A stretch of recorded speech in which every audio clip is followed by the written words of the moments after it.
This is Romo Dunze, and you're listening to the Ballsville podcast. Thank you so much, man. Appreciate it.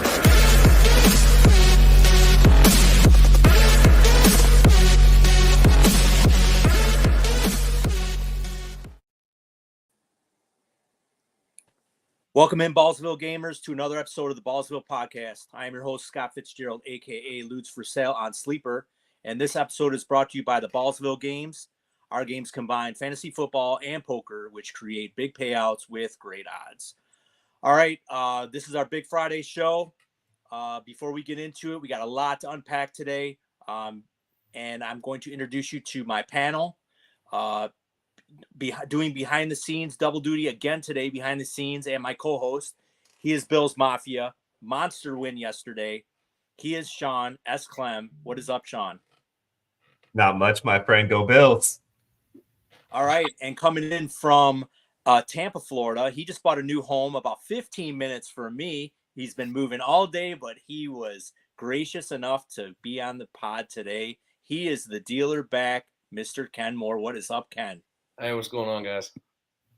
And coming back from his outstanding vacation way up in Alaska, this guy's Zubakis. We call him Jeff. What is up? Hey, always a pleasure being on. Thanks for having me, guys. All righty. We are going to unpack some stuff right now.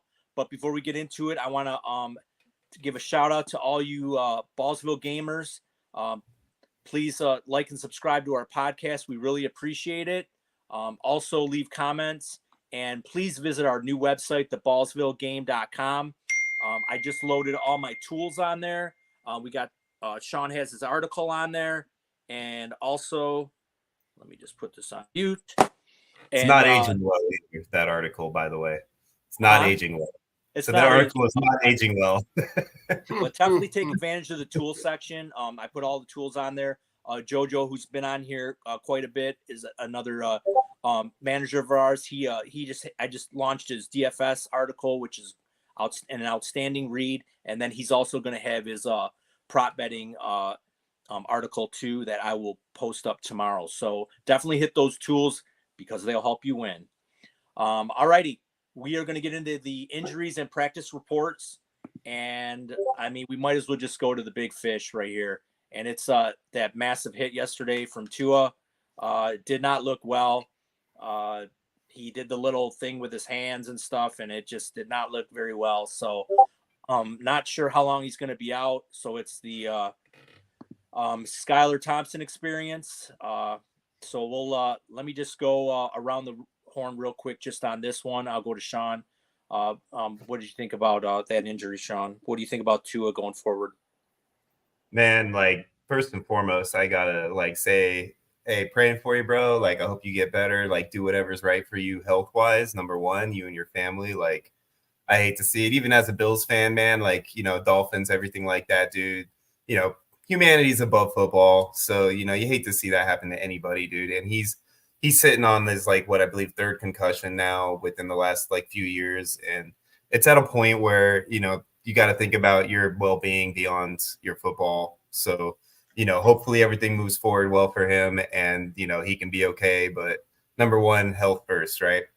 So, beyond that, as far as Miami's concerned, I mean, this is going to be a huge deal for everybody on Miami fantasy-wise. You got Tyreek Hill, Jalen Waddle, you don't know what to expect from these guys now. Achane, Mostert, what are they going to do with the run game if they don't have a pass game to confuse defenses enough? So it's going to be one of those scenarios that's going to change the entire outlook of that team moving forward. And if you have any of those pieces right now, you're shaking in your boots a little bit. Got you. All right, we will. I'm gonna stick with the quarterbacks real quick. We know that Love's, they got him questionable with a knee, but we know he's probably going to be out another week, possibly two. And then Russell Wilson, he's questionable with the hammy, so they're just going to go with Fields. We'll move on to the running backs, and then I'll go Ken to break this down. So Ken, it looks like as far as the running backs, it looks like CMC's out again. It looks like Kenneth Walker the third is out, so it's a Charbonnet season. So with CMC and Jordan Mason looked great. Does this, you know, what I talked about earlier in the season about don't draft, not to draft players that are injured during the preseason. Is that something that we need to look at going in the future with any kind of injuries like that go on in the preseason? Because now it looks like CMC is going to be out for a second game, and who knows if he's ends up on the IR. Yeah, I mean, it's something that I think people, going forward and start paying more attention to. It's tough, people still drafting CMC, first round, and now all of a sudden he's not even playing, and people are getting that production out of a guy that probably wasn't even drafted, and start up and redrafts and stuff like that. So I think people going forward are going to be a lot more cautious with these picks going forward. And I think maybe it's starting to might change people's views on running backs too. Right. That's why a lot of people draft those receivers. I mean, all you guys all you early receiver drafters that were hating on all of us running back lovers, how do you guys feel now? Do you think that maybe we might have been thinking ahead of the game a little bit? Just throwing it out there. Just throwing it out there. All right, we'll move to the receivers. Zoobs, this is all you. So I'll just run through some things real quick. Keenan Allen did not practice Thursday to Friday. I would find someone else to play and put in your lineup and just bypass Keenan Allen. Addison's out with an ankle. Dunze has a grade 1 MCL sprain. Fire up DJ Moore. Josh Downs is out with an ankle. Higgins is doubtful with a hammy. Hollywood Brown's on IR. AJ Brown popped up questionable, and then I'll throw the tight ends too. Ferguson's doubtful with the knee. Looks like a little bit of Schumacher. So, Suds, I'm throwing all the receivers to you. What are we doing here? I think Worthy is now definitely a flex play for Kansas City. I think he's going to hopefully show us a bit more. I mean, he was electric that night, and if they throw him a couple more passes, that's nothing but good for your fantasy team. DJ Moore season is full blast. I mean, with Adunze and Keenan Allen banged up, he's going to be the only game in town there. I'm interested to see if Cole Kmet will pop back up into the lineup a little bit. Gerald Everett was playing ahead of him, which I find really bizarre. So I don't know what that's about, and are we going to see Swift? I mean, Swift was non-existent last week. So yeah, it'll be interesting to see where that kind of goes. In his defense, like their entire offense was almost non-existent. Yeah, it was pretty brutal. It was pretty bad. Njoku, that's another one we didn't talk about. I'm not sure if you mentioned him. He's out too. Browns. Yep. So yeah, he's out. It's been really hard for me to take you seriously with that Chief shirt on when that Lions background behind you. It's not something that's really working for me right now. Hey, I'm an opportunist, man. Since I'm from Alaska, I get to choose whoever I want to be my favorite team. So I got a couple. Move around. You gotta pick one and stick with it, my friend. Well, hey, I'm wearing this because I've got Worthy on a couple of teams. I traded for him in our our dynasty, our pod dynasty, and man, I'm hoping to just see him just go off this week. So. Of course, I think that kind of depends on what the Bengals can do too. So we'll see. I'll never hope for him to go off knowing the Bills handed him to the Chiefs on a silver platter like that. I know. Yeah, I root for him. I can't, bring myself to do it. Yeah. So with AJ Brown questionable, I mean, I'm pretty sure he's going to play. I mean, he's a stud. He's going to be out there. But what do you think about Jahan Dotson? I mean, I think he had 53% of the snaps yesterday, or last week, but he didn't really do a lot. I'm interested to watch him to see if he's going to get any run out there. And then also, we already talked about Shoemaker for the Cowboys, and then I'm wondering if Higgins is out, I wonder if it's going to be Burton or if it's going to be Josevich again. So, anything else from Ken, from Sean, from anyone about any of the receivers? I think if Ferguson is out, that's going to mean a good amount for what's going to happen in Dallas, because I feel like he was going to be a big part of their offense. So where are those targets going to go? I'm hoping to see Tolbert. That would be my hope there. Yeah. I'd like to see him kind of step up and maybe do a bit more in that offense. So I hate to say it because I'm already choking on feathers, but I'm gonna have to eat a little more crow on it because I think Brandon Cooks might still be a thing, and I've been hating on him all offseason, thinking he was going to get too old to be a factor by this point in time, and I think that he might end up getting that extra 2 or 3 targets a game now, and that can make him relevant. Man, this is back-to-back weeks when you've been eating crow there. I'm saying, dude, I'm coughing feathers. Well, I'm going to help Sean out later on about eating some crow. So I'm going to eat a big bowl of crow with him. But I want to go to Ken real quick about Addison. So now that Addison's out and, TJ's not around, I mean, is it going to be just all JJ? Or, I mean, who else is stepping up? Are we looking at Naylor again? I think, it's tough for them. I think JJ is going to get peppered, but I also think Naylor's going to come into this. But I also think Ty Chandler comes into this a little bit more now as a receiving back. Aaron Jones too. I mean, he was a pretty good receiver when he was in Green Bay. So yeah. I think for them though, they're going to have to give Jones a break with him getting up in age. So I see them going to Chandler to help out until Addison's back. So, that's just kind of how I see that offense. But I think for them, it's going to be very heavy on the run game to wear out the clock and pass when they absolutely have to. Got you. What do you guys think about potential of Jaden Reed being out in this game, and then the fact that Jordan Love is still considered questionable? What do you think the percentages of Jordan Love even playing, and then what about Reed? As far as is he how do you even play him if Love's not there? And then him being questionable, do you sit him and just move on? What do you guys think? I think I'm moving. I think I'm not playing any of my Green Bay receivers, to be honest with you. I mean, I don't trust Malik even Willis. after the week that Jaden Reed had week 1. You think you're still comfortable just to sit him? Have you seen Malik Willis play football? Yeah, if they manufacture, I mean, what are you waiting for? You think he's gonna get 3 carries? I mean, that's really all you're waiting on is for him to, get some carries, or something short to the line of scrimmage and break a run. But I'm just gonna stay. I mean, if I'm firing anybody up, I'm excited. Maybe a little bit of Josh Jacobs. Yeah. They're gonna have to lean on him, and I like a Josh Jacobs anytime touchdown this week because. Malik Willis does bring the threat of a run. For what he lacks everywhere else, he brings the threat of a run. So that does help out with the Aaron Jones RPO kind of options.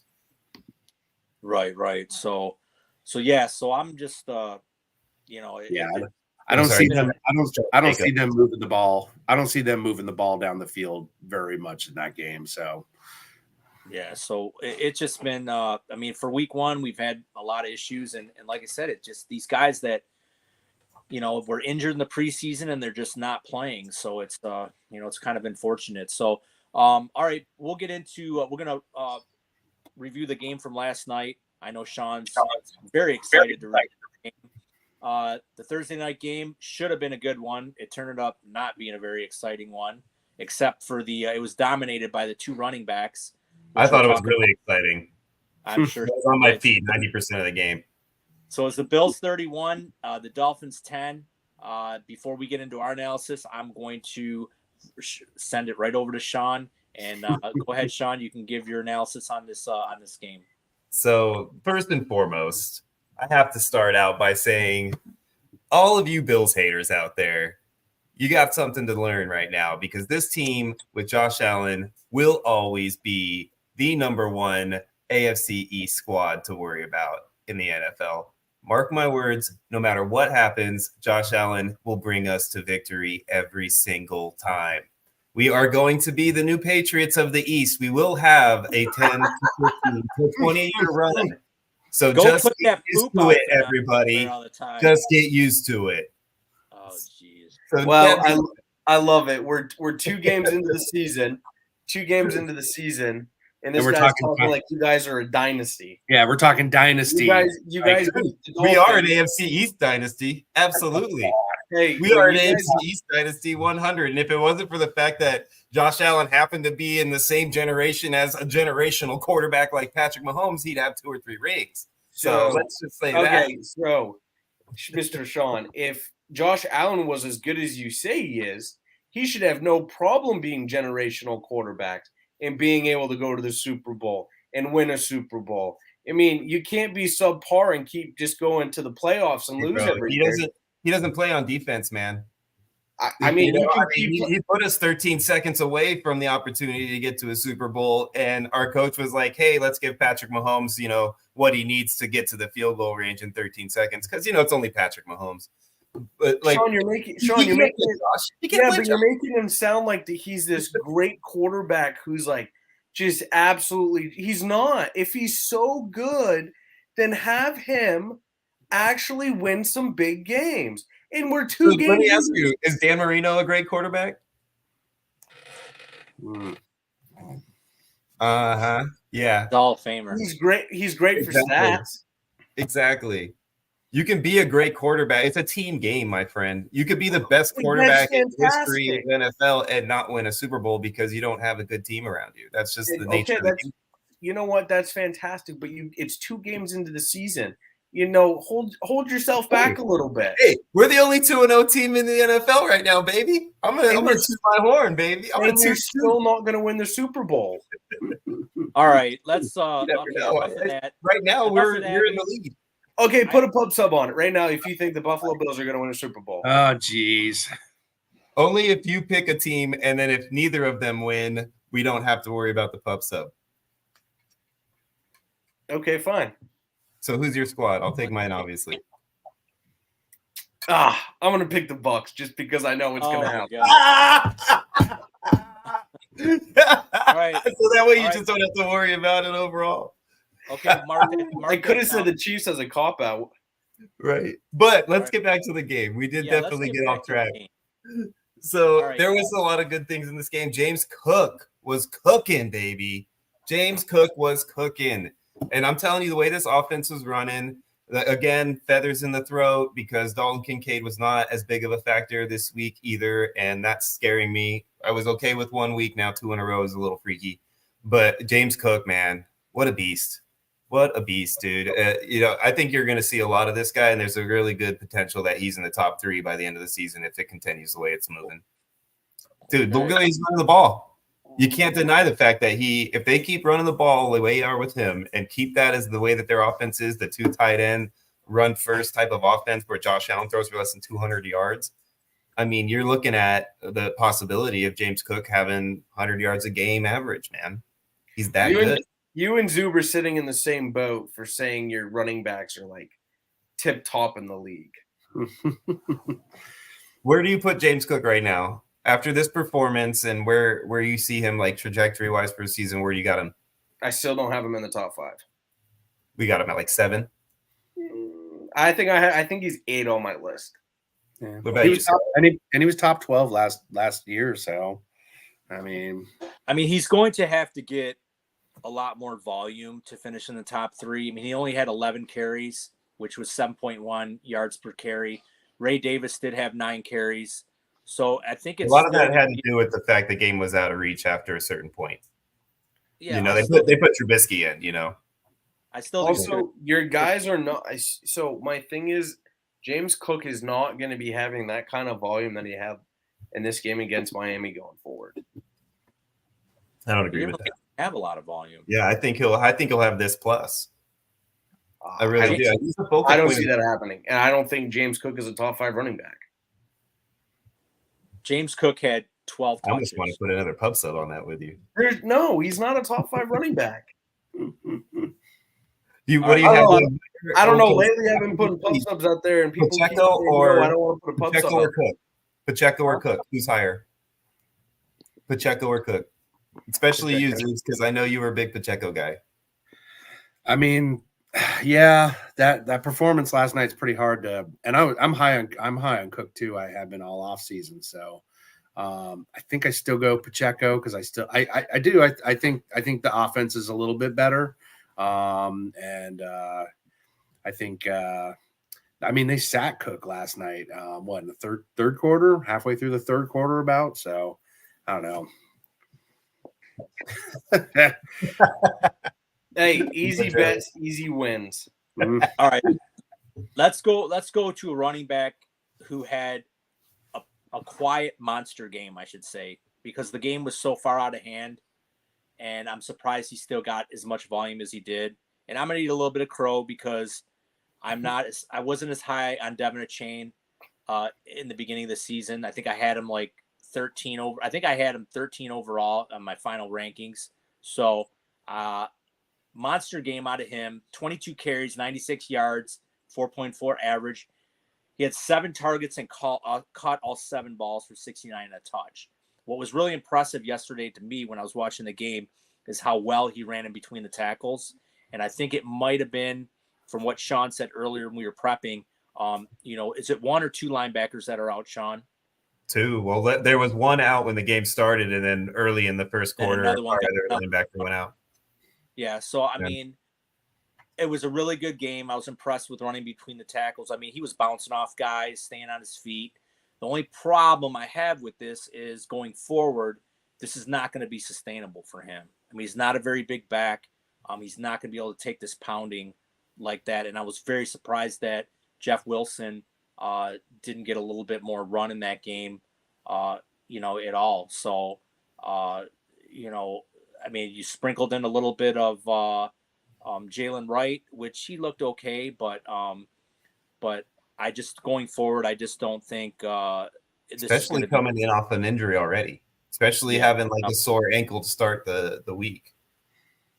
Right. So as far as like the way this game just flowed, I wasn't happy about the clock management at the end of the before the half. I don't know what Mike McDaniel was doing, and I like him as a coach. So I want this guy McDaniels back. He was better. It just, the game got out of hand. It was pretty unfortunate. Ken and I did hit the Shakir over 3.5 receiving prop, so that was nice. Thank God we didn't bet the over 49. Actually, if Tua wouldn't got hurt, we would have hit that. We would have hit that over 49. Yeah.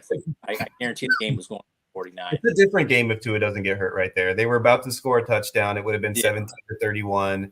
If their defense stops us on the next drive and they score, they're only 1 touchdown away, and it was still mid-third quarter when that happened. So, there was still an opportunity for them, which is why I think Tua went like head first like he did. He was probably still thinking he needed those yards for the first, but it's unfortunate that I do think it was a different game until that point. I will say I was disappointed with one thing from the Bills side in that game. And what? They didn't score again? No, I was disappointed with Coleman. Yeah, they didn't target him enough, man. Where was Keon Coleman at all? Yeah, he had 1 target. Yeah. One.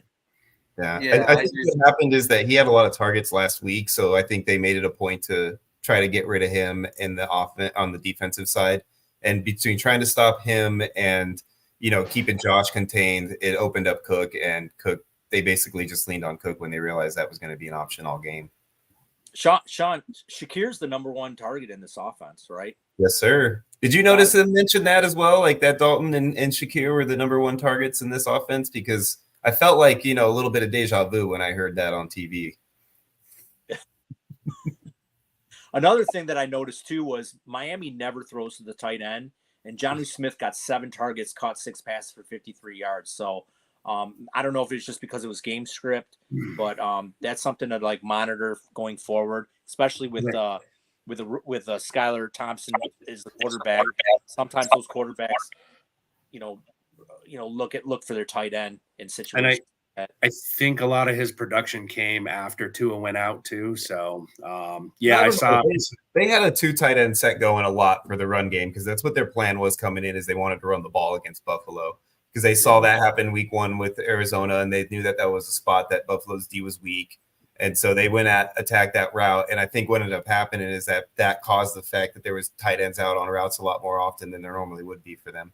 Because Johnny was getting balls, I think, most of the game where, you didn't really see much of that in Gesicki and all that when he was there. So, Sean, going into the season, who was my favorite person on the Bills? Your favorite person on the Bills? Coleman. Well, even above I thought it Coleman, was just because I'm Shakir. an FSU I fan. thought it was Shakir. No, it was Kincaid. Oh I yeah, need to see some more out of Kincaid. you're right. Don't I talk- do. don't- Why'd you bring that up, man? I already ate crow once in this episode. You're gonna make me do it again, dude. Like that. But yeah, Kincaid, man. Jeez, dude. It's so like I don't understand. It's befuddling, really. Unless these defenses are like really doing their best to take him out of the game, that I just don't understand why he hasn't got a few more targets. It just doesn't make sense. But Josh hasn't had to throw the ball much at all. You know, he's really had like a low passing numbers for his normal statistics for the first 2 weeks of this season. So I agree. It looks like Kincaid and Allen aren't in sync like they were at the end of last season. yeah, I don't think they're leaning on Josh as much, man. They've been wanting to get Cook involved more. They've been wanting Josh to not have to take the load, and I think they proved it this week. I mean, he only had like 140 something passing yards or something crazy. Like, I don't think he's done that since he was a rookie. All right. Yeah, when you see Josh Allen only get 11 fantasy points, you're like, whoa, what happened? But and 31 points. Yeah, you know, when the game got blown out, you're like, oh, okay, that makes sense. But yeah, when the game gets that out of control, then it's kind of like, well, there's nothing to be done. You can't really, right. And it was crazy because they scored all those points before the game was out of control. Like we just talked, the score was 31-10 when Tua got hurt in the middle of the third quarter. So it wasn't like they were going nuts. The turnovers were a huge part of it. They had short fields for all their touchdowns. And he just didn't need to get all the yards because James, I mean, literally first play after a turnover, James broke for a 45-yard touchdown or whatever it was. Yeah. So, like, I mean, Josh, all I had to do was like walk out on the field, turn around, hand the ball, and then they walk off the field. And not to kick Tua when he was down, but, it's very tough even before he got hurt. He did not look good at all. So no, that's terrible. He just, just not good throws, not good decision making.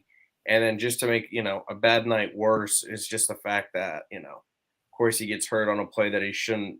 If he slid the right way and went down after he got the first down, we wouldn't even be talking about Tua getting hurt.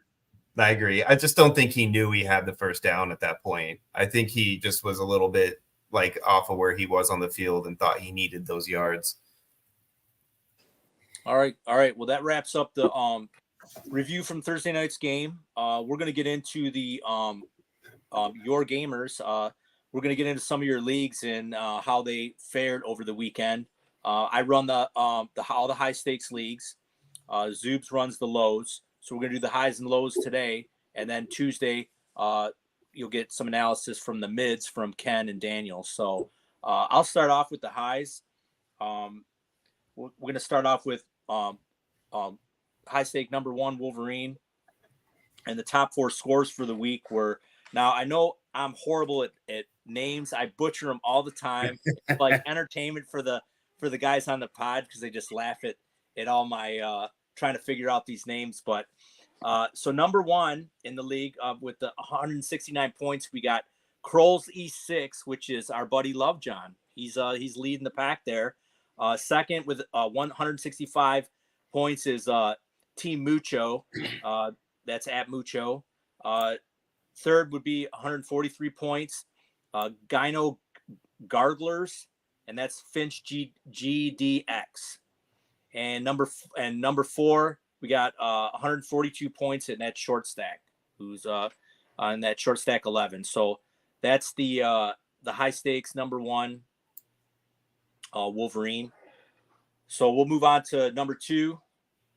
Number 2 is the Beast high stakes, and we will go to there. And the top 4 there is Themis Popoff at 149 points. We have Cash 3 second at 148. Zay 2403 at 141. And Team Stony at 135. So we will move on to Gambit 3. And Gambit 3 we have, and some of these names you're going to hear the same names. A lot of these guys are in multiple leagues. So there's quite a few guys that are up here with multiple leagues. This one we have Keith Richards, 72. He's got 186 points, leads that division. Chiefs Life, our buddy Chiefs Life, 148. We got Zay again in the top 4, 143 points. And then here we go with Cash again at 141. And you're going to hear Cash's name quite a bit throughout this pod. Number 4, we have Colossus. And in Colossus, we got River Rats. That's Mr. Been doing this at 180 points. Team Dougie, 157. We got Chiefs Life again at 157, and Pablo Escobar at 142. Number 5 league, we have Nightcrawler. And in Nightcrawler, it's Candle Wicks. So that's our buddy Grizz Tony at 147. Gila Monsters is Mr. Ben again at 145. Team 28 Wizard King, 144. And then Cash, 139, top 4 again. So we will move on to Phoenix number 6. And Phoenix number 6, we have Ghostbusters. That's Mr. Ben at 167. Cash at 162. We got Scofflaw 86 at 147. And then Keetering 22 at 143. We've now moved to Iceman, League number 7. And we have AJ Yurgaron, 143. We got Grizz Tony again at 153. TD Exorm at 152. And we have Cash again at 4 at 152. We'll move on to Deadpool number 8. And Deadpool number 8. And what I'm noticing here is there's not a lot of panel names on here. I don't see S-Climb on here very much. I don't see Tortoise. I don't see our El Presidente Westlex on here at all. It takes a few weeks for the Death Crusaders to come to light, bro. All right, just give it some time. This is getting worrisome here. We got all these games that are beating our butts. So we're in Deadpool now, and number 1 we got Cash 175, Keetering 22 169. We got Click CK Ling 159, and then Scofflaw 86 at 158. We'll move on to Mr. Sinister number 9. And in this league, we have Cash at number 1. And Cash was actually the high scorer of the week at 196. We got Zay 2403 at 182. Big Blue number 3 at 169. And then KK Lank at 145. And then our last league, Magneto. And in this league, we have, I'm not cussing, but it's actually Tony Grizz, or Grizz Tony at 173. We got Cash again at 150. His name is Mutant RB Bullies. We have GLC 76 at 138, and then Mr. Ben Overpressed Individuals at 135. So those are the league leaders. Those are the top 4. Top 4 make the playoffs at the end of the year. I want to run over our fab bidding and what guys went really high. In the Phoenix League, Lazard went for $90. I know, $90. Ty Johnson in the Beast League went for 26. Justice Hill in the Iceman League went $32. And Deadpool Jawan Jennings went for $11. Mr. Sinister League Parkinson went for 11. And then in Magneto, Malik Willis went for 36, and Jameis Winston went for 15. So that's where we got there. We had some trades that we'll talk about later. And I'm going to get into the bad beat of the week, which came in the Magneto League. And this score was Twinsanity lost to Pablo Escobar 129.64 to 129.18. So that's a pretty bad beat there. And this is going to be a section that I'm going to get into every week. I call them my gamer pimps of the week. Because I'm a fucking pimp. That's right. That's I'm a fucking Sean. So our pimps of the week, and this is really interesting. So, and this is teams that came in the top 4, you know, with all the leagues. And Cash, like I said, I'd mentioned Cash. Cash he only missed 1 league. So he's in 9 of 10 leagues, and he came in the top 4 in 8 of the leagues he played in, which is, I mean, that's pretty damn good. Mr. Ben's been in all 10, and he's in 4 leagues. He's in the top 4. Zay's in 3 out of the top 4 in 3 leagues, and Grizz Tony's in the top 4 in 3 leagues. And like I said, the high score of the week was Cash at 196. So awesome week for Cash. Keep it up. He's probably got a lot of the same players. So if this keeps up, he did a tremendous job in the draft. So that's the high stakes league report for the week. And I'm going to send it right over to Zoobs for the low stakes report of the week. Go ahead, Zoobs. All right. Thank you, Scott. All right. So for low, we'll start with low 1, which is the alpha. In that, your top 4 scorers were you got TB76. His team name is the Getaway Car. I like that. He scored 176.52 points. Second score is the TC Show. He came in at 174.50 points. And then we've got Bucksides. His team is Team Punisher. And so he came in at 150.72 points.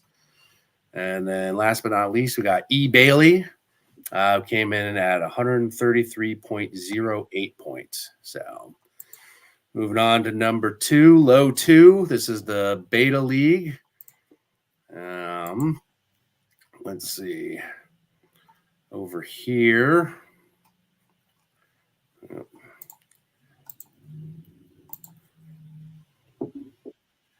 All right. So over here, this one a little lower on the scores. You know, we had a couple of 170s in that last one. This one, the high score was K Dog Gotti Dog. Oh boy, his name always messes me up. I don't know if you've seen him around the league. Every time I look at his name, I literally have to look at it 4 or 5 times. Yeah, I called you Zubiscus for the first 3 months. Zubiscus. Yeah, that's pretty good. All right, so he came in at 151.76, and then right behind him was TB76. So you see him popping up a lot in my top 4s. He came in at 151.32. And then after that, we've got Cheeky Hobson. He came in at 149.48. And then right after him, we had Brandon 208. He came in at 144.36. So a little bit lower on the scores for the low 2. Low 3, which is our Gamma League. So on that one, we had our high score was Short Stack. Gotcha. Thank you, El Presidente. So our high score for number 3 is Short Stack. He came in at 149.34 points. Behind him is Huncho Jack 41 with 146.08. After that, we've got K Dog Gotti Dog again. He came in at 142.90. And then Help myself. Last but not least, we got Tecolote, who came in at 136.08. Moving on to low 4, we have got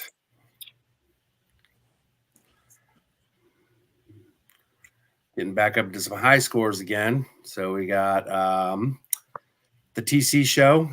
He came in the top 4 again at 168.36.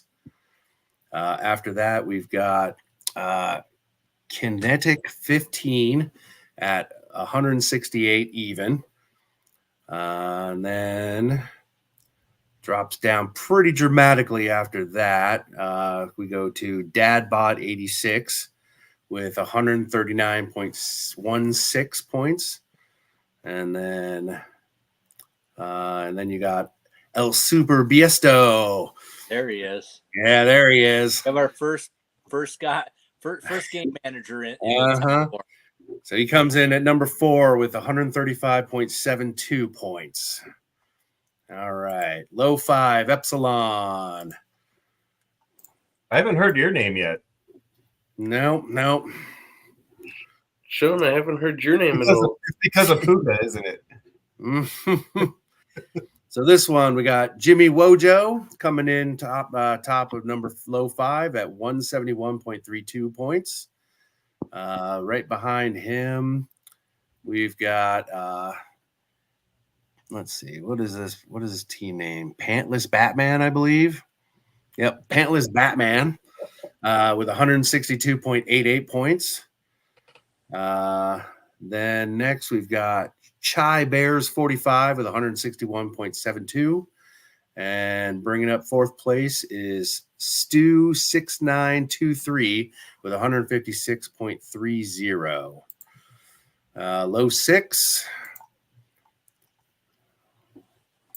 Low 6, we have got, and this was a real high score one. So our top scorer here was Guam, GWOM, with 199.64 points. So that was one of the highest ones. But I had someone who actually beat him out over all the leagues. So then after that, drops down very dramatically with Glio 55 at 151.38. Then we got K Dog Gotti Dog again. Yeah, he's one of my. His name is Trevor. Yep, Trevor. He is one of my pimps in my leagues, so he comes in at 149.42. And then after that, there you go. And then we got Jason 124 at 139.20. All right, low 7, Kappa.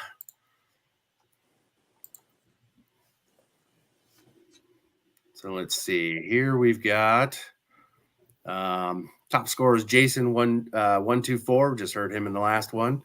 He came in at 163.92.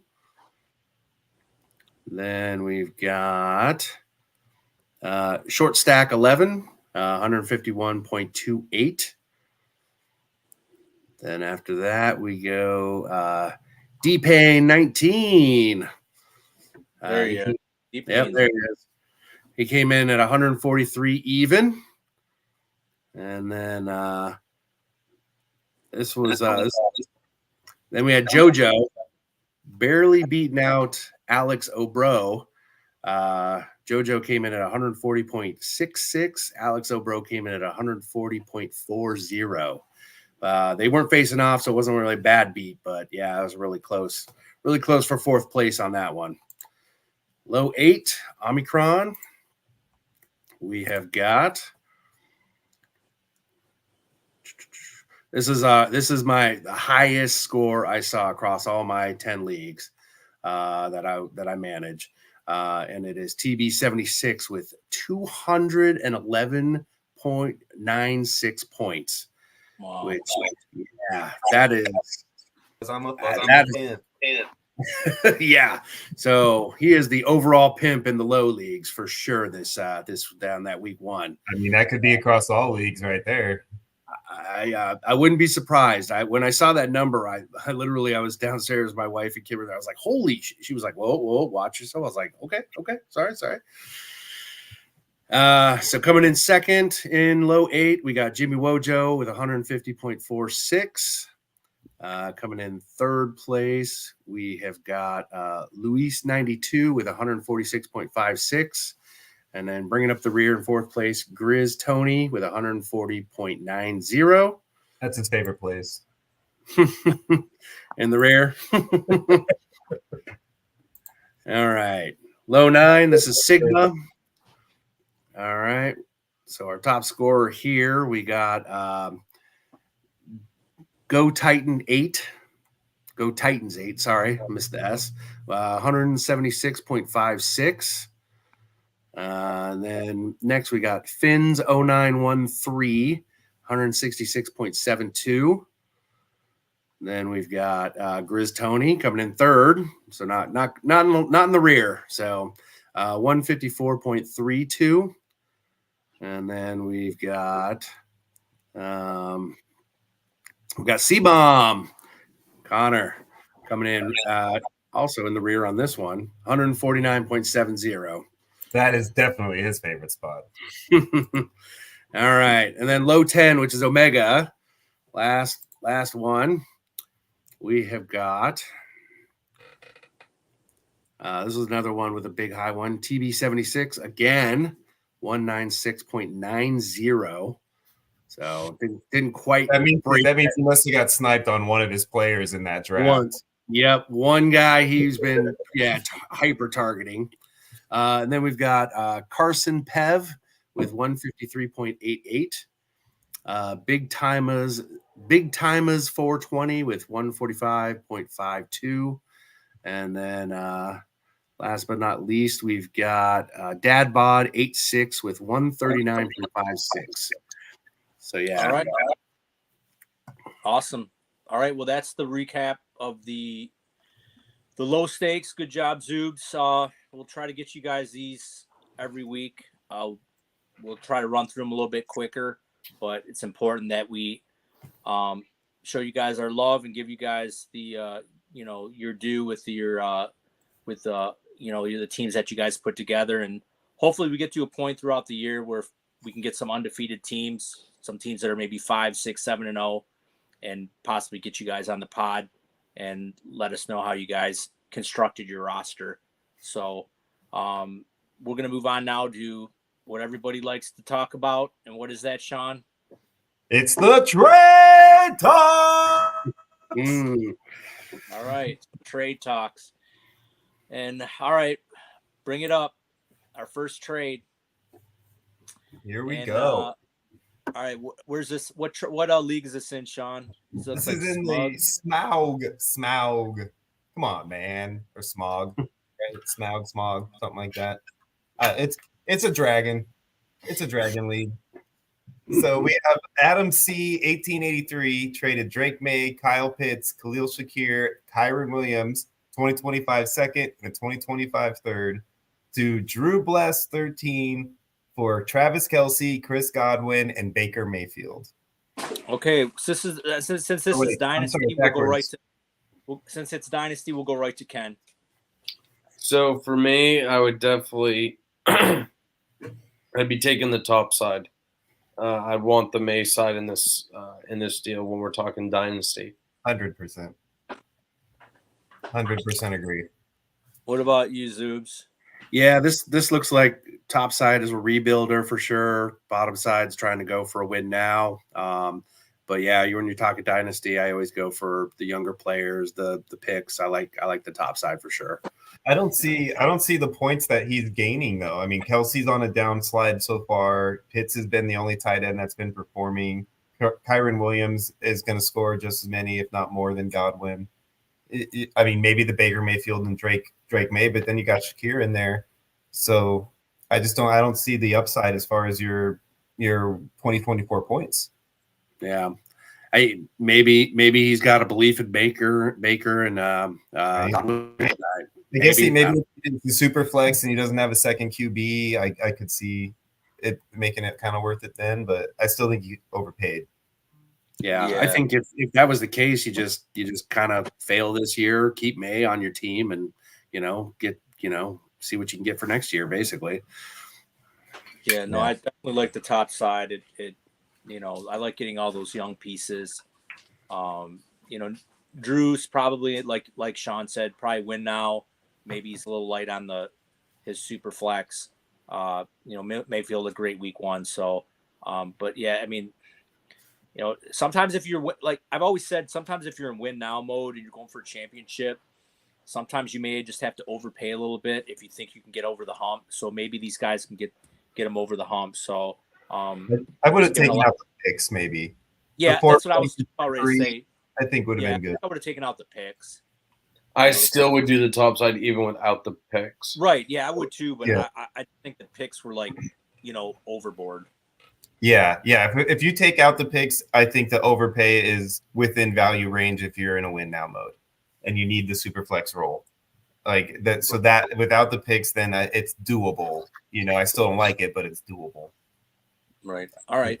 Well, then before we get to the second slide, I want to mention everyone that's in the chat. We're doing start sits today. When we get, we'll go ahead and put them in. We'll scroll through them when we get closer to the end of the pod, answer them. So yeah, if you got any start sit questions for the week, shoot them in. We love you, Chris. I saw that. All right, Sean, next slide. So we're looking at Noob Cybot, which I'm going to be hot. just as bad with these names, by the way, as Scott is with your guys' screen names. So, we got Sorry for Cussing, who received Xavier Worthy and Jalen Waddle from Brady D in exchange for DJ Moore and Brandon Ayuk. I mean, this trade definitely changes a little bit after this game on Thursday, huh? Yeah. Yeah, for sure. Yeah, I think I leaned Brady's side before, but now definitely. Yeah, this trade was done. I think it was done Monday. Oof. Monday or Tuesday. So yeah, it was. That's I guess he's cussing now. He's doing a lot of apologizing because after that game, he's cussing. I mean, I don't think it's. I mean, it's redraft. I don't think it's crazy bad. I mean, Ayuk's not really shown much week 1. DJ Moore is going to get definitely an uptick this week. But so is Worthy. Yeah, but yeah, on the other side. Worthy. Right. So I'm not going to say it's total even, but it's not like. How would you say Worthy gets an uptick though, right? Because Hollywood Brown was out week 1. So what's going to be much different other than just his general progression as a rookie? Well, hopefully that. I mean, and hopefully this game's a little more. Well, no, I mean it was the Ravens, so he did only get like 3 touches or 4 touches or something. Like Yeah. it wasn't. He had a huge role. He just had 2 of them went for touchdowns. Like that's not going to happen every week. Yeah, I think he had 3 targets and then the end around handoff. So yeah, four touches theoretically, 3 targets. So yeah, you're right. Yeah, if this was a dynasty, I think this would be a much deeper discussion. But yeah, after the Tua injury, this is brutal. Yeah. I wouldn't have hated it prior to the Tua injury because I had really high hopes for Waddle. Right. So I think the high upside that Waddle would have brought to the table with a full season to Tua, I wouldn't have hated it. Yep, I agree. Cam, what do you think? Yeah, I definitely go with the DJ Moore side now. Yeah, it's unfortunate that this trade happened prior to these games, and then the progression of the injuries with Keenan Allen and Rome Odunze since then. It's kind of like the double whammies happened to make his trade value drop considerably since the time he actually accepted it. Mm-hmm. Fortunately, it's just a victim of bad circumstance. I mean, the way the Tua's contract, I'm sure, is written up is if they clear him. I mean, he signed that huge contract, so they have to have a retirement clause, dude. Yeah. You couldn't have done that with a guy like that without some sort of clause in there, right? No. I'm saying for him though, he's going to probably think in himself, if I don't get back on the field, I'm going to lose out on all this money. So, I mean, he did get what, $90 million or something guaranteed? Was it somewhere in that range? Yeah, because they can't take that money, right? That's guaranteed money no matter what. If he retires tomorrow, I mean, we don't know what clauses are. I mean, did he have to play so many games? I mean, I don't know what his clauses are. I don't know if they can do that. I mean, I wouldn't as an agent. I would, number one, do that ever for a guy if I'm their agent, sign a contract that has a game clause for their guarantee. I mean, why would the Dolphins give him $90 million with a guaranteed, knowing that he's one hit away from possibly never playing? My guess, my honest to God guess, is that they also took out some sort of an insurance policy in the process. I tell you what, if I was him, the minute I got my signing bonus, I'd go and get a $10 million life insurance policy against myself. just to cover myself, just in case I get screwed out of all that money. I mean, I know there's insurance policies out there for that kind of stuff because I've heard. I think remember Willis McGahee? He played in the bowl game and he blew his knee out, and I come to find out he took an insurance policy out against himself. Yeah. Like, I mean, if models can insure their like body parts for modeling, then why can't football players for football? You know what I'm saying? Got you. So I guess we're kind of in agreement, maybe 2-2, 3-2 on the DJ Moore side, 3-1 on the DJ Moore side. But all right, go to the next one. Look, this one's all right. Before I get into this, Alex, can we please come up with a little bit easier to read names for these leagues next year? Because this is difficult, man. Aldwin, come on, get on your. Aldwin? Is that how you say it? I'm sorry, man. Like, I don't go to Renaissance fairs often, so I don't know how to say these things. Just put a picture of the dragon and we'll just say blue dragon. All right, yeah. I'll know the dragon's picture better than the name. I guarantee you. Look at Alex. Know your dragons, man. I love it. All right, this is Alduin. You got to use the old Elvish. Oh, jeez.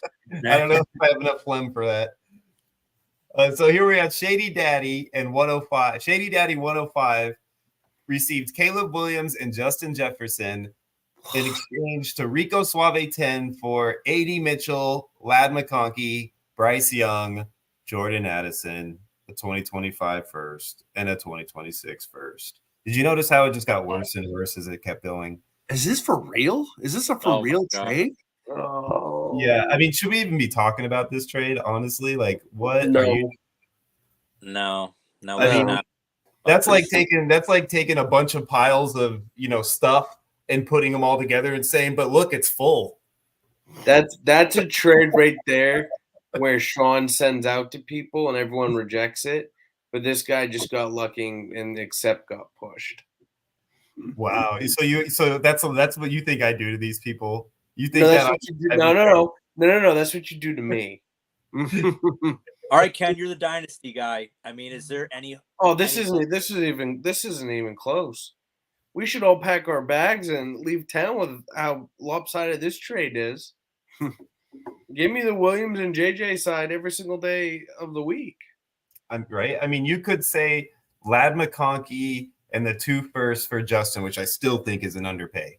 But we'll say that, right? So then you're looking at Caleb Williams for A.D. Mitchell, Bryce Young, and Jordan Addison.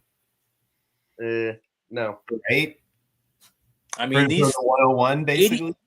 A.D. Mitchell and Lad McConkey would have to be they would have to turn into top 10 receivers. Yeah. I think we're all in agreement on this one for sure. All right, we can move on.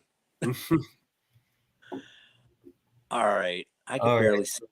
This is I don't know what league this one was in, but we have E. Bailey. Go ahead. So this one I think was low. That was low. Yeah, this is one of the low redrafts. Well, that would make sense. Is it low one? Let me pull it up real quick. Let me make sure.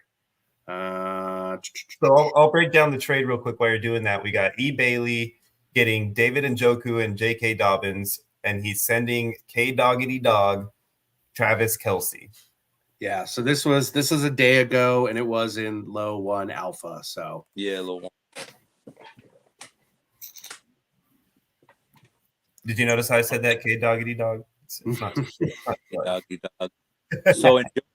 So this was probably pre Njoku injury. Was this pre Njoku injury? You think? No, this was yesterday. This happened literally. Yeah, this happened a day ago. That's why I threw it in because I was like, I thought the same thing. I was like, oh, this must have been like a week ago, and I was like, this was yesterday. So Njoku's on IR, right? But he's not out for the year. I don't think they put him on IR yet. No, he's week to week. Yeah, he's week to week, and I think it's I think it's an ankle thing. So I think they said either high or mid ankle sprain. So I mean, to be honest, the way that Kelce played in a redraft for the first week and the way that Dobbins played, I don't hate it if you have the depth at tight end to cover. Like the next 3 weeks, 4 weeks until Njoku's back. I think if you're weak at running back, then I could see why you'd make this move. I just don't know what Njoku, what's his ceiling with how broken that offense looks. I mean, the Browns looked horrible. Oh, wow. Wow. So yeah, I just saw that. So I guess Ben, if he's got good sources, says that they don't clear him, they owe him 124 million. Wow. Oh, That'd be hard to digest if I'm an organization. Mm-hmm. All right, That's what do hard you to think about? get just as a fan, dude. Like Yeah. that puts you back for like the next 4 years, and you had a team that you thought was going to be competitive at least for the next 2 to 3. Like that sucks, man. So what? So the Dobbin. So this guy must really maybe be hurting at running back. Yeah. Wondering, and maybe it was a CMC owner who didn't have Mason. Yeah, that's probably that could be right. Or Kenneth Walker maybe doesn't have Walker for the week. But I mean, I guess. I mean, He could have snagged like a late round tight end that is scoring decent enough for him to be happy with it. You know, and he only needs 3 weeks for 4 weeks, hopefully. You know, best case. If Njoku wasn't hurt, I'd be fine with this. But I don't want to acquire. I don't want to acquire players that are hurt. I just don't want to do it. Yeah. So a risk My I don't want. he thought that was his secondary player in the trade, though. So it's not the guy who's really targeting in this. Yeah, it's different for me if it's dynasty and a guy's hurt, and I'm like, okay, yeah, if he's hurt all this year, fine. He comes back next year healthy. But a redraft, yeah, I'm gun shy of making trades for hurt people in redraft because when you guys know how I was on Jonathan Brooks, and I had Puka in the league with Brooks on my IR without IR spots, and I had to drop Brooks. Yeah, because I just couldn't carry 2 guys on IR for 4 weeks on that short bench. You know, like so things like that. You gotta be fluid, man, like water. Yeah. Ken, what do you think? definitely Kelsey. You're just sitting there all quiet the whole time. Like Kelsey. I mean, this isn't close for me. I mean, the guy's selling high on Dobbins, where I don't think he makes it through the entire season. Everyone knows that he has a bet. Like, how many times has he tore his ACL? Njoku's already hurt with a bad quarterback. So you're going from a guy that's in a good offense to 2 guys that are either one can't stay healthy or 2, is hurt and not with a good quarterback. Gotcha. I totally get it. All right. All right. We might be all in agreement. Moving on. Do we know what league this one is? Anybody have? Yeah, this is no. This is Gambit. So this is high Gambit. Okay, so we've got Scott Barn. And I actually looked into this trade a little bit. So, Scott Barn, he has or what is I can't read the second DK name. Metcalf and Romeo Dobbs is who he received, and he sent Michael Penix and Malik Neighbors. Okay, so the guy he sent Penix to has Kirk Cousins. Oh, okay. That's some clarity there, sure. Yeah, so he's panicking. Mm-hmm. So Redmond All Stars has Kirk Cousins, so he received Penix and Neighbors in the deal for Metcalf and Dobbs. Ken, I seen you shaking your head. This I don't know what's going on. It seems like all these trades are just, in my opinion, are just all in one side. And for me, it's just like this is like the neighbor's side.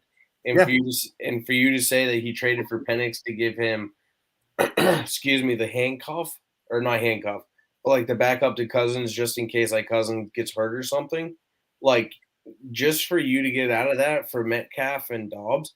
I mean, I think this is a slam dunk win in this guy's trade. He's setting himself up for the rest of the season, but he also getting a guy where I'm going to take a page out of Sean's book that he said all off season. Neighbors is going to keep getting peppered all season, even though Daniel Jones sucks at football. So, this is just, in my opinion, a very, not going to say lopsided, but for me, this just makes it so much more easier for Raymond just winning this trade. Yeah, I would have wanted more than Dobbs. Yeah. Well, considering that Love is hurt now, and Right. even if it's not going to be out super long term. Yeah. Which does make a difference if this trade happened prior to Love's injury, which, I mean, I'd be surprised if it's that far back at this point, but I don't think this doesn't change anything, even if Love is still a quarterback. You think so? You think no? I don't think it changes anything. Yeah, because I think Neighbors for like Metcalf and Dobbs alone is enough, and then you threw in Penix pretty much. Like it's like you just gave him a free backup quarterback. Yeah. I don't. I agree 100%. I definitely like the Neighbors side. I think Dobbs is going to have, even with Love there. There's 4 receivers in that offense. Metcalf's on more of a low volume running attack. Running. Offense is as far as what I've seen so far. I mean, so what you're saying is Scott should take advantage of some of your tools that are on the website. Yeah, for sure. But so I kind of like the Neighbors side too. All right, and just so you guys know, all those tools are located at www.theballsvillegame.com. Yep, the ticker at the bottom.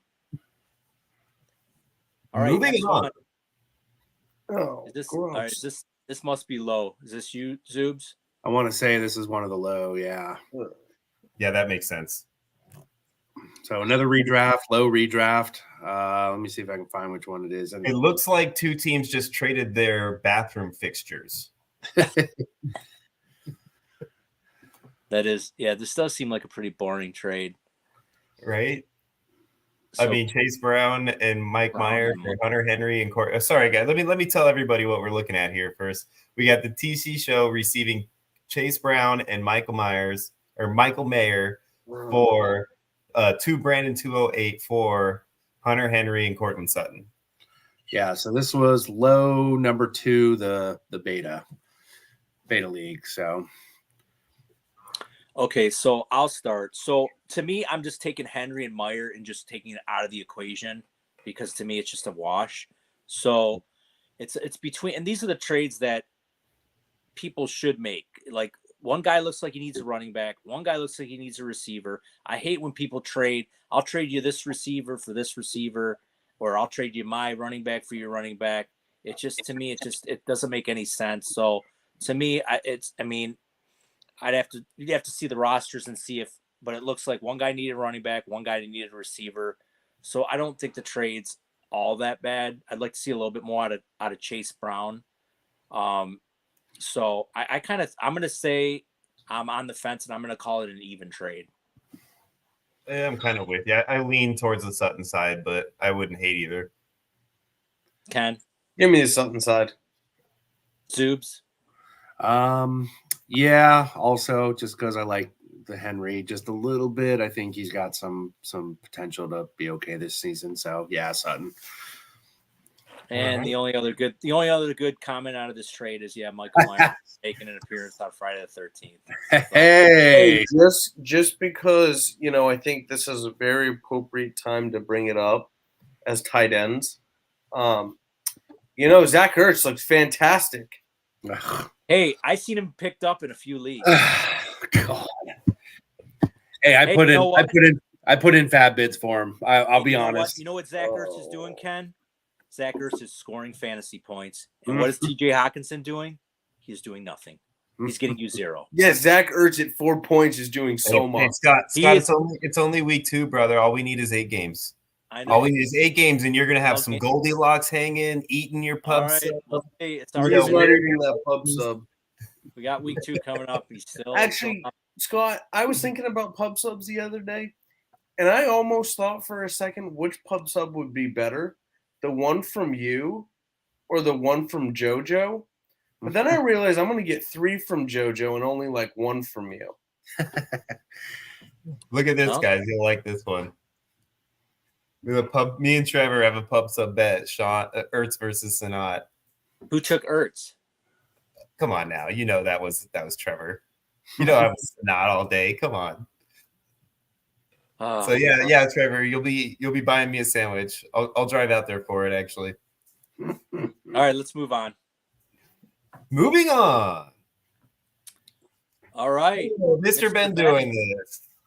Mr. Ben. Oh yikes! I think there's a few trades with Mr. Ben. Oh, he's been very active. Where's the flag, everyone? Flo, yes. This deserves an ejection. Yeah, this trade definitely needs to get a yellow card at minimum. Mr. Ben is I always call like Ken a swindler when he shows me his dynasty trades that he takes advantage of people. I think Mr. Ben is definitely a swindler. Yeah, He this does a good job. This one here, He does a good job of if swindling. I was in it.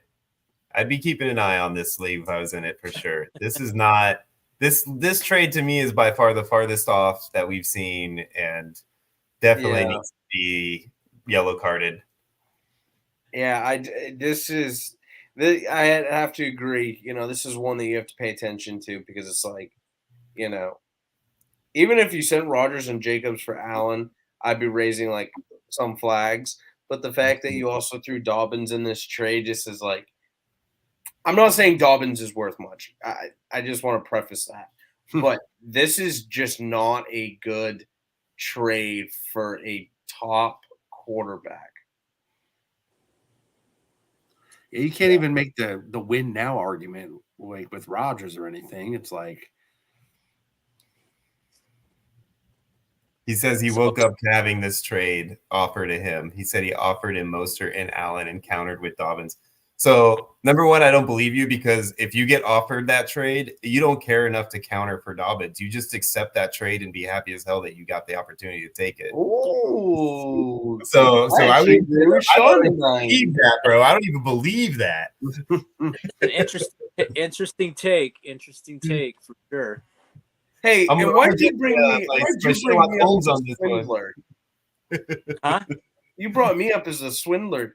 You pipe down over there. Because you do swindle people. I don't do anything. Oh, he's gonna screenshot. He's gonna give us the proof, ladies and gentlemen. He says the same thing that Ben says. He says, "Oh, I just wake up and they send me these trades." Look at JoJo. I don't say that.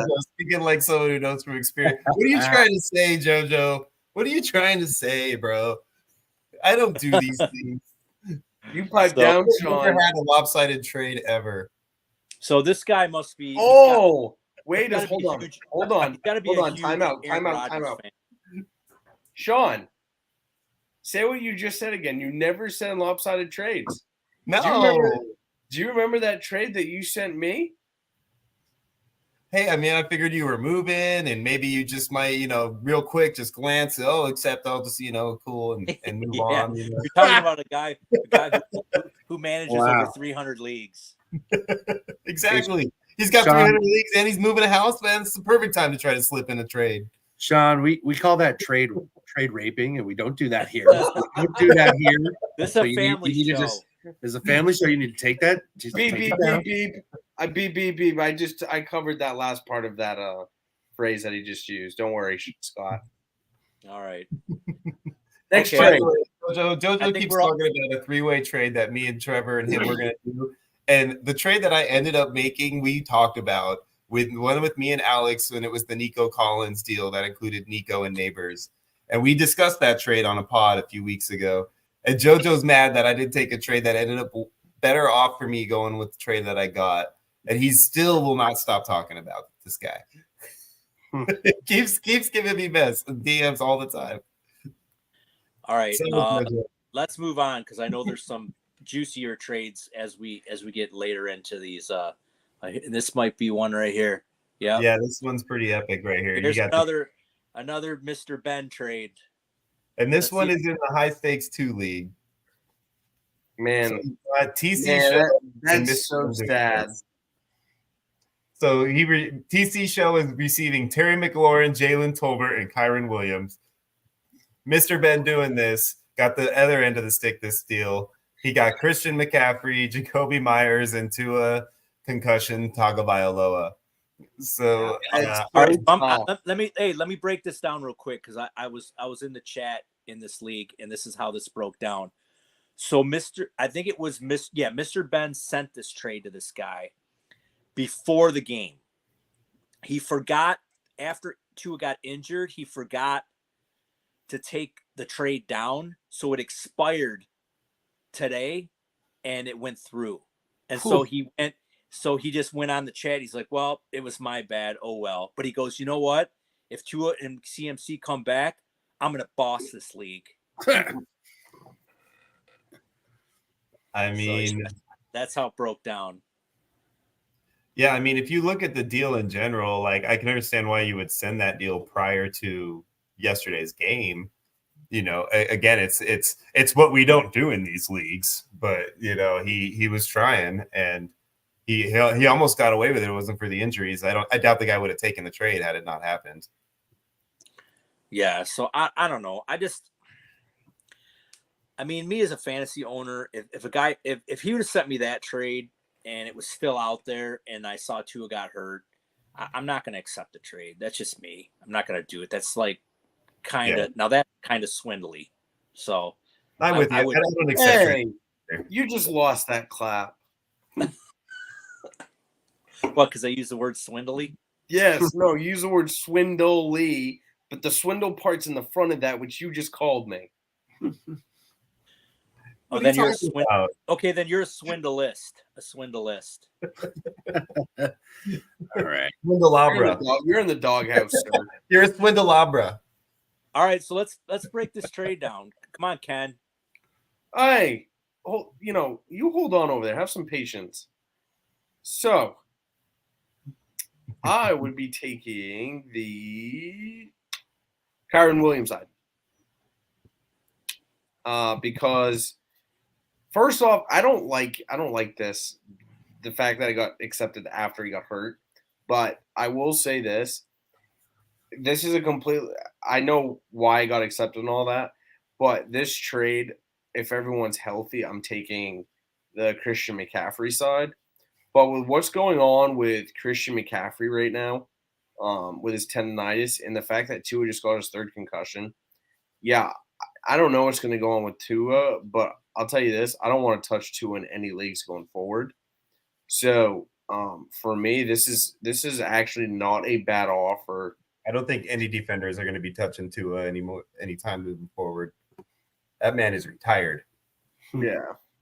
So I just think for this trade, I think if you're getting out of those players, this is actually a good offer. I'm very high on Kyron, and I'm very high on McLaurin. Even though he hasn't really shown up beginning of the season and all that stuff, but I still think he's going to be very. That'll change this week against the Giants. Oh, of course, Giants suck. Daniel Jones sucks, so it goes hand in hand. So I think I take the side with Kyron.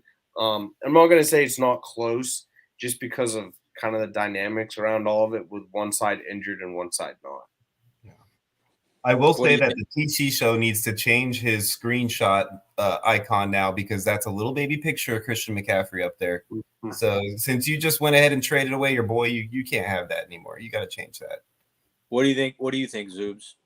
I mean, last week we would have been like, Mr. Ben doing this, fleeced the heck out of him, I mean, you're talking a QB in a 2 QB league, Christian McCaffrey, who was the consensus 101.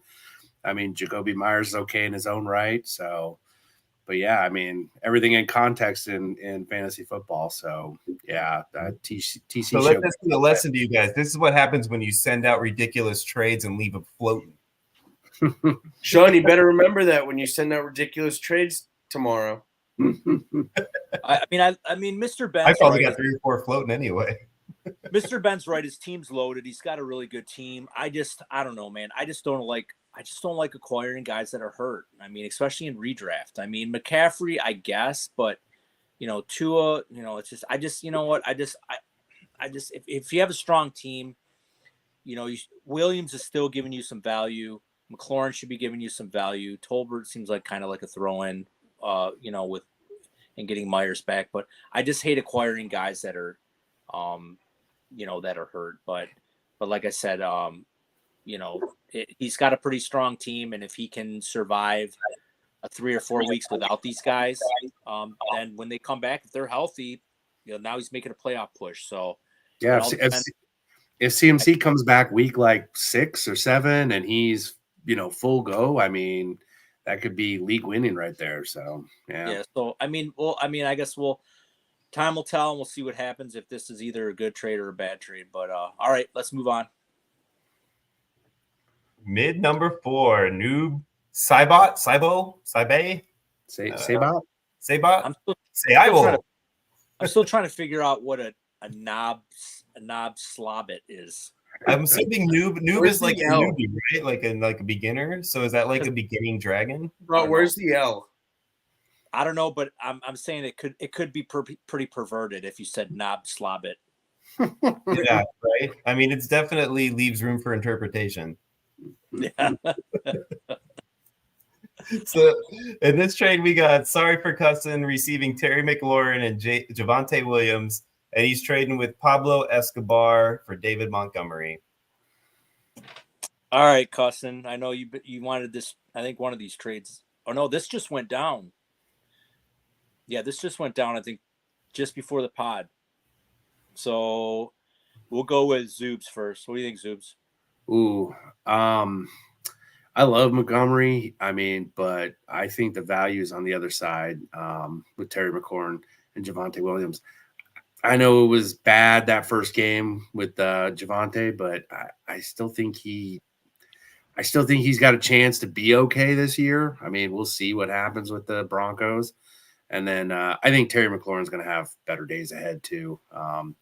The coach has already come out and said, like, we're not going to run Jaden Daniels 1,000 times. Like we're going to make him pass more. So I think this week is a get right week for it against that Giants. So it's going to be pretty gross. So that's where I lean. What about you, Ken? The McLaurin side. Sean? Same. Definitely. Yeah, I think it's just, I mean, this is one of those instances where the 2-for-1, I think the value's there, and it could be good for Pablo too if he's got the depth to cover, losing that extra potential flex spot guy. So, that's definitely not, I don't think it's horrible for either side, but I would definitely take the McLaurin side. Yeah, I mean, I think it's a little closer. I mean, I need to see a little bit more out of Javonte. I mean, it's starting to look like a freaking too many cooks in the kitchen. Hopefully there's better days for McLaurin. The thing with Montgomery is he's not going anywhere in that offense. I mean, they proved to it in the overtime. They just gave him all the work down the stretch to score. Yeah, but what was his stat line before overtime? Because I think overtime they were saved. They were splitting series. They were as the game went on, they definitely went more towards David because I think the game script just called for it. The way that the way he was running, his style of running was working better. I missed almost the whole game and only caught the overtime, and I was like, "Holy cow, David Montgomery looks amazing!" And then why you're wearing a Chiefs shirt instead of a Lions shirt because you just don't feel like you can wear a Lions shirt after missing a game like that. I know. I had to turn in his Lions card. Hey, I had to do stuff with the kid that day. Come on, give me a break. Oh yeah, now you got to pull the dad card to get out of it. The dad card.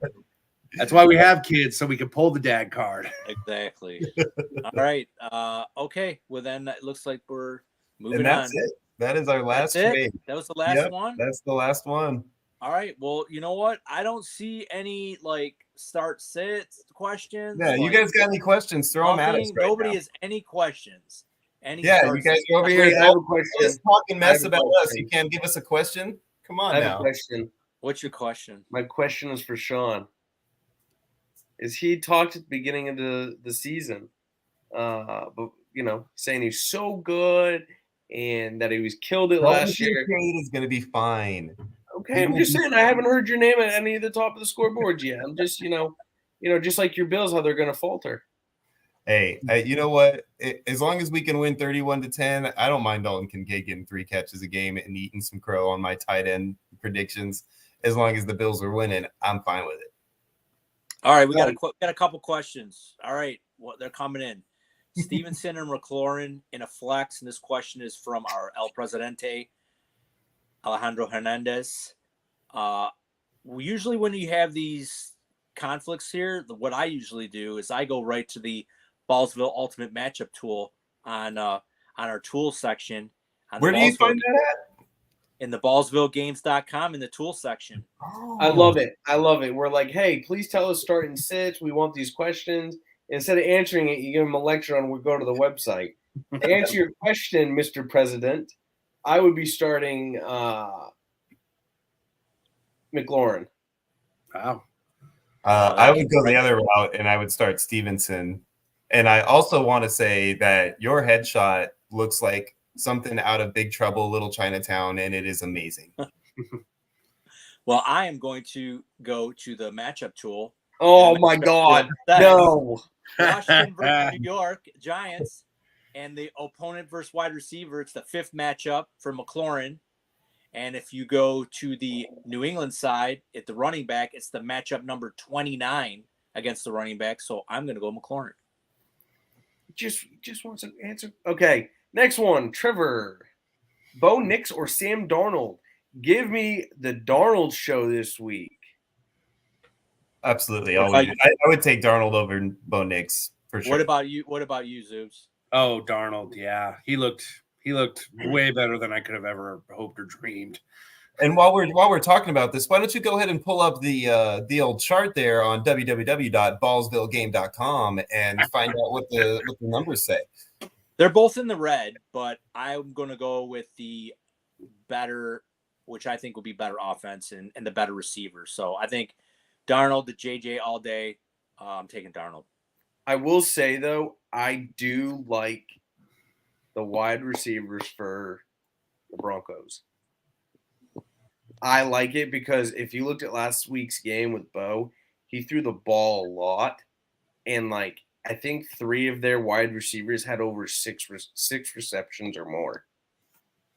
So if you're looking for, really deep plays, I would go with some players on the Broncos.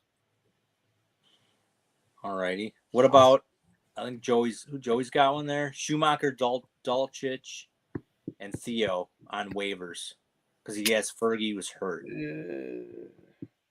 I don't know if I trust anything from Dallas for the tight end. Yeah, or you could do with he's got Komet and Musgrave. I don't like him.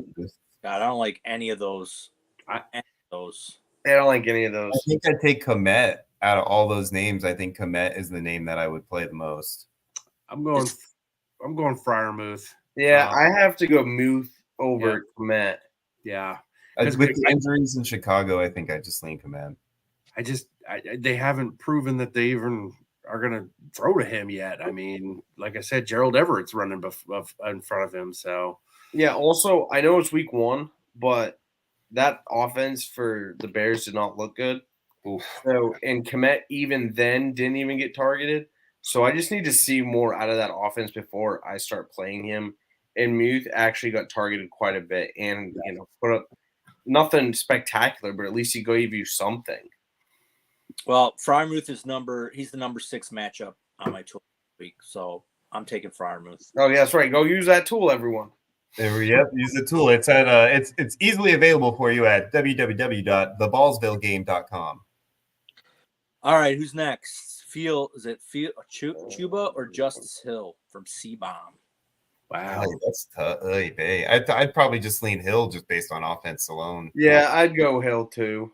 I mean, Hill looked like he was very involved in that. He's definitely going to be involved. Yeah, so I Hill for sure for me too. Yep. Take the Hill side. Fields or Cousins? Fields or Cousins? Oof. Fields. Just for the rushing upside. Yeah, Cousins just looks. Cousins couldn't really shaky. Makes me a little nervous, and I agree. I'll take Fields for the rush. If Fields has another good, decent game this week, I mean, I think Russell's going to be holding the clipboard for a long time. Yeah. Okay, I'm going to have to go against you 3 on this one. I'm going to have to pick Cousins. Really? Yeah. Wow. And looks like we have one more question here. Let's go ahead and go over this one real quick. Over under, how many times Ken fell asleep? Yeah, whatever. You don't think I'm asleep half the time. My eyes just get so small. And you know what? And I'm still here every single time to give Sean a hard time. Right? That's why I got to highlight these types of questions, Ken, because it's just so much fun to go back and forth with you. Yeah, it's fun when you're eating crow all the time. All right, how about Fields or Carr? Carr. Ooh, that's a good one. Guys, when are we gonna start giving Carr at least some credit? I'm I would go with Carr for sure, just for this because of what he showed. But I wouldn't be confident in it for weekly, right? Like dude, he's playing at Dallas, man. He's gonna get his, you know what, kicked. I'll go with freaking true. Fields. You know what? You want to put a pub sub on it? Who has a better game? Who has a better game, fantasy wise? Fields or Carr? Carr. Oh, I'll take Fields. Oh, about time you put your money where your mouth is. He's gonna get destroyed. Yeah, Carr's gonna get stuffed. I mean, He's gonna get destroyed. Yeah, I'm going Fields on that one. Here's a good one for you guys: ETN or DJ Moore with Bears. Everybody else hurt in Chicago. That workload for ETN made me really nervous last week. Yeah. DJ Moore, really nervous. DJ Moore. Yeah, I try to play them both if I can, but yeah, if I have no choice, I lean DJ Moore. I think DJ Moore is going to have a really, really big monster week this week. There's no one else there. Yeah, I'm gonna. If you're a DFS guy, get him in your lineups. All right, here's one more for you that you guys are gonna love. Danny Dimes or Jacoby Brissett. Battle the. I think that it doesn't matter because they're obviously gonna lose. JoJo's not even going to start either one of these guys. Right? They're both. He's losing if he has to start either one of them. So it really doesn't make a difference. Okay. So here's what I'm going to say. If Danny Dimes can't do it this week, it's really officially over. Because Baker Mayfield went crazy last week. Number one, 4 touchdowns. This matchup is the number one in my matchup tool. So it's Danny Dimes at Washington. If he can't do it this week, it's officially put him on the Viking ship, send him out into the ocean on fire. It's officially over. After 6 years, he's finally on that ship. He might have reincarnated for a little bit. I mean, he grew a beard, so we might not recognize him. But yeah, after this week, if he can't get it done, it's over. Hey, please, Sean, highlight the Brandon one. The Brandon one? Losing Tua, who would you pick up? Fields, Cousins, Geno, and Darnold. Oh. Ooh. There we go. Interesting. That's interesting. I actually have to agree with our president. I would pick up Geno. Yeah, me too. I think Geno, and then it would be a close second for Darnold, I think. Over Darnold? You'd pick Geno over Darnold? Yeah. Yeah, especially with Walker out. Yeah, I think I'm going Geno too. Just because is this just a 1 week? I mean, this is for not just 1 week though. It's for probably 3 or 4 weeks, right? Yeah. I don't know. You'd have to look at the schedule. Here's a good one for you, Scott. Oh God, with that. Hey, I did it to Ken earlier. I got to do it to you too. Hey, has your thought on Jonathan Mingo changed at all? You take the good with the bad. It's all bad. My thought has changed on him solely because my thought has changed on the entire Carolina squad. Yeah, they just really suck. The whole team sucks at football. Right? Yeah, I was very, very disappointed with Deontay Johnson's performance in week 1. I didn't think that offense or anything would be good. I expected him to have a little bit more. Yeah, I like Jaylen Warren for sure over DeMarcus Robinson. I like Jaylen Warren for sure over DeMarcus I think Jaylen Warren just was eased into it because of his injury. I don't think it was any kind of a sign of what's to come for the full season with him. Yeah. I think it'll be closer to 50-50 than it was in week 1. You guys think the number 2 in that offense is possibly Ty Johnson over DeMarcus Robinson? Yes. I think DeMarcus stays in the same role that he was in before, and Johnson does the best he can to take the Puka role. Well, I think they're going to lean on Colby Parkinson too. I mean, he was targeted quite a bit in that game after Puka. I think they've got more weapons than people really realize. They got that rookie too, Whittington. Whittington. I like Ty Johnson. Tournament playing DFS. Yeah. I was picking him up for like I think between like 17 to 23, depending on how I felt I needed to bid in the league. We'll do. I'd like to do like. Let's see. I know JoJo might like this. I don't know if he'll like this or not. I would do a. I would do a Tampa Bay, or not Tampa Bay. I would do the Rams. Who the Rams got? The Rams in Arizona game stack. So Ty Johnson, then run it back with Marvin Harrison Jr. I think Marvin Harrison Jr. has pretty big game this week. Are you talking daily? Yeah. Oh, Tournament. Yeah, tournament. I mean, Marvin, you really think Marvin Harrison's going to have one catch again? No, they're gonna scheme stuff up for him this week. I mean, they have to. Yeah, I don't know. Something has to change. The end of that game against Buffalo, when he has his arms up in the air, when he's completely wide open, and Murray doesn't see him for the ball. I hope Murray has a huge game. Yeah, I think Gannon's a pretty good coach. He'll figure that out pretty quick. So You better figure it out quick. yeah.